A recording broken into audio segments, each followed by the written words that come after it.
이제 오늘 생각해볼 분야는 그 스마트폰, 특히 이제 폴더블 섹터입니다.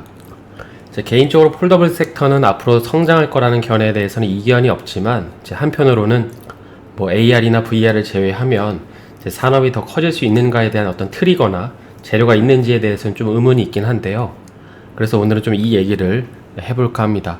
이 한정된 시간이기 때문에 뭐 많은 내용을 다룰 수는 없겠지만, 이제 한편으로 생각을 해보면 개인 투자자분들 가운데 좀 애증의 섹터 몇 가지를 꼽아오라고 한다면, 이제 단연 1등은 이제 5G랑 이 바이오 섹터가 있을 거고, 또 그에 못지않게 이제 스마트폰 부품 관련 기업들도 이제 오래 보유하고 계신 분들이 있으실 거예요.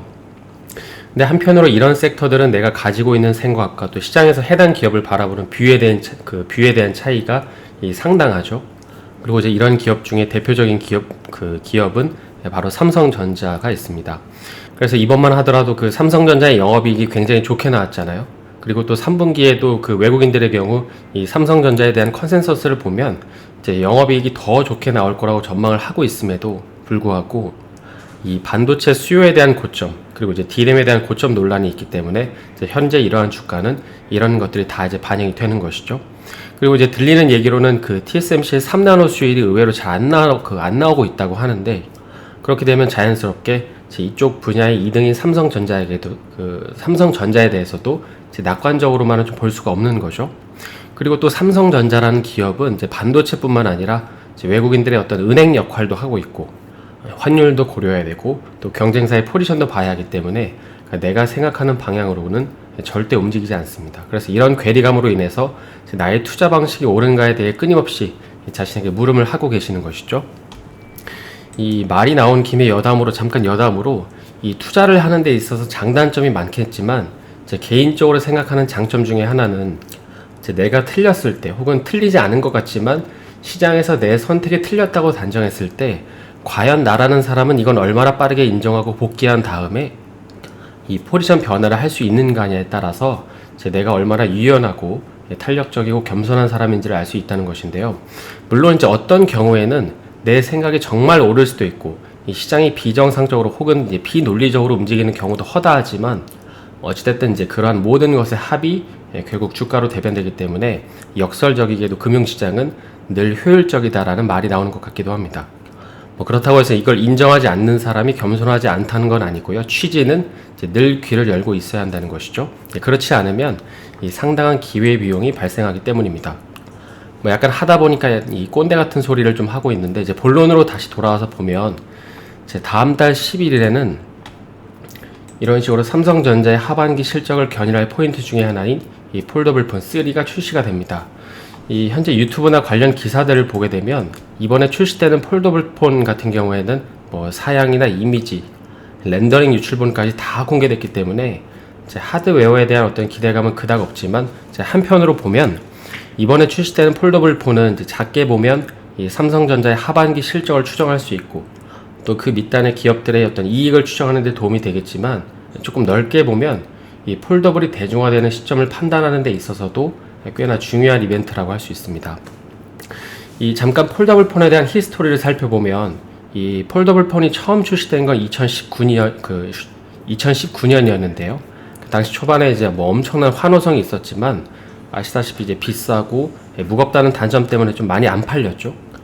물론 이제 첫 술에 배부를 수가 없고, 그 이후에 이제 코로나가 좀 창궐하면서 이제 소비 심리가 위축되면서 현재 그 폴더블 출하량을 보게 되면 약 300만 대도 안 된다고 하는데, 이게 이제 올해 스마트폰 예상 판매 수치가 이제 14억 대 정도거든요. 그러니까 이걸 환산하면 약 퍼센테이지로 0.2%도 안 됩니다. 그러니까 1%도 안 되는 어떤 점유율을 갖고 있는 것이죠. 특히 이제 올해 같은 경우에는 이 스마트폰 교체 주기 사이클도 얘기가 나오면서 좀 기대를 하고 있음에도 불구하고 아직까지는 이 소비자들이 이 폴더블 폰에 대해서는 큰 메리트를 느끼지는 못하는 것 같습니다. 그리고 2023년부터는 애플도 이런 식으로 이제 폴더블 폰을 출시할 거라고 하죠. 그래서 그 전까지는 약간 지지부진한 것 같긴 합니다.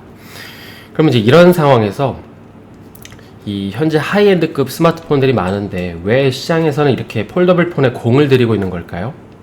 이제 그 이유는 사실 간단한 게, 이제 현재도 출시되고 있는 스마트폰의 기술력이 이제 카메라랑 약간의 디스플레이 부분에서의 향상을 제외하면 소비자로 하여금 자극을 주지 못하기 때문입니다. 그러니까 저 같은 경우만 하더라도 기본적인 기능만 쓰는데 제 카메라 화소가 5천만에서 1억만 화소로 높아지는 게 무슨 소용이 있을까요? 스마트폰 주사율이 60Hz에서 이 120Hz로 바뀌는 게 무슨 소용이 있을까요? 물론 이건 제 생각이지만 아무튼 이제 보편적으로 이런 한계에 봉착해 있기 때문에 이 현재 스마트폰 시장에서 나온 대안은 이제 하드웨어 자체를 바꾸는 전략을 취하게 된 거고, 그리고 그 방식 중에 하나가 바로 폴더블 폰입니다. 그래서 이쪽 분야가 개화가 되면서 이 폴더블 폰의 핵심인 힌지 사업을 영위하는 KH 바텍이나 이 파인테크닉스 같은 기업들이 영위하는 어떤 생태가 생겨났고, 그리고 또 가장 최근에는 UTG라고 해서 이 강화 유리 분야의 새로운 생태 역시도 생겨나면서 관련 기업들의 주가가 많이 상승하는 모습을 볼 수 있습니다. 실제로 힌지나 UTG 같은 경우에는 마진율이 높아서 이들 기업들의 주가를 보게 되면 삼성전자의 외형 성장이 되면 될수록 더 좋은 흐름을 보일 텐데요. 특히 KH 바텍 같은 경우에는 점유율을 좀 뺏기면서 향후에 매출이 낮아질 거라는 이슈가 있긴 하지만, 근데 이건 매출처가 많아진다고 하면 또 다른 얘기가 될 거고요. 그래서 이런 어떤 이 섹터의 기업들 같은 경우에는 이렇게 장투를 하기보다도 관련된 이벤트나 수치를 보면서 단기적으로 접근하시는 게 좋습니다. 기술의 발전이 워낙 빠르기 때문에도 있고, 또 언제 신박한 기술들이 나와서 현재 기술들이 사양 산업으로 전락할지 모르기 때문인 것도 있기 때문인 것이죠. 그러면 이런 상황에서 도대체 폴더블 폰 상용화는 언제 좀 개화가 되는 걸까요? 이 현재 시장에서 보면 이 부분에 대해서는 크게 두 가지 견해를 좀 가지고 있는 것 같은데요. 여러분들도 납득이 되시면 생각의 저변을 조금 더 이어나가 보실 수도 있고, 그게 아니라면 다른 이유를 조금 더 생각을 해보실 수 있을 것 같은데, 먼저 첫 번째는 이 삼성에 준할 만한 경쟁 업체가 나와야 한다는 것입니다. 그리고 그 경쟁 업체는 실제로 이 삼성과 점유율 경쟁을 하는 기업들이 나와야 한다는 건데, 물론 최근에 중국 업체들이 폴더블 부분에서 치고 올라오고 있지만, 중국은 지금 반도체 공급도 잘 안 되고 있을 뿐더러 막상 제품을 보면 하자가 많기 때문에 중국보다는 애플이 출시를 하는 2023년부터 본격적으로 각광을 받을 거라고 좀 보고 있는 것 같습니다. 일전에 영상에서도 그런 말씀을 드렸지만, 이 애플이라는 기업이 성장할 수 있었던 건 사실 이 삼성이라는 든든한 스마트폰 라이벌이 있었기 때문이죠. 그 두 기업이 이렇게 엎치락 뒤치락 하면서 자사의 기술력을 뽐내는 과정이 있었기 때문에 시장이 커졌던 것처럼 이 폴더블 폰 역시도 그런 과정이 필요하다는 것입니다. 사실 이번에 출시되는 그 UTG 기술 같은 경우에는 다른 나라에서는 엄두도 못 내는 기술이라고 하죠. 근데 그럼에도 불구하고 이 폴더블 폰이 평가 절하를 받는 이유는 아마 비교 대상이 없기 때문인 것입니다. 그리고 두 번째 같은 경우에는 이런 식으로 그 가격을 낮추는 것인데요. 이 가격을 인하함으로 인해서 소비자들이 접근하기 쉽게 장벽을 허물어서 보급량을 늘리는 것입니다. 그래서 이렇게 되면 이 부품 업체들은 단가 압력에 상당히 시달리긴 하겠지만, 어쨌든 크게 이 두 가지를 제외하고는 대중화가 쉽지 않다, 그러니까 대중화가 되는 데 있어서 쉽지 않다고 보는 거죠.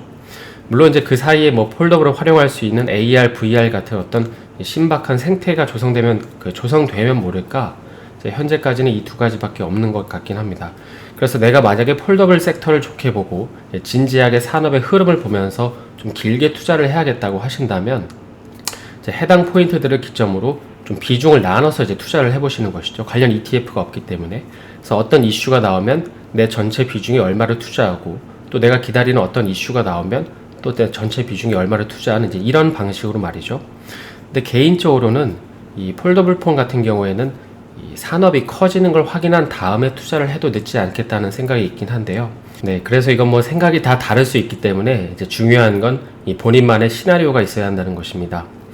오늘은 조만간 출시될 폴더블 폰에 대해서 큰 흐름들과 관련된 몇 가지 점을 좀 생각해 봤는데요. 무더위 조심하시고 저는 월요일에 다시 인사드리겠습니다. 오늘 영상이 도움이 되셨다면 좋아요와 구독 부탁드립니다.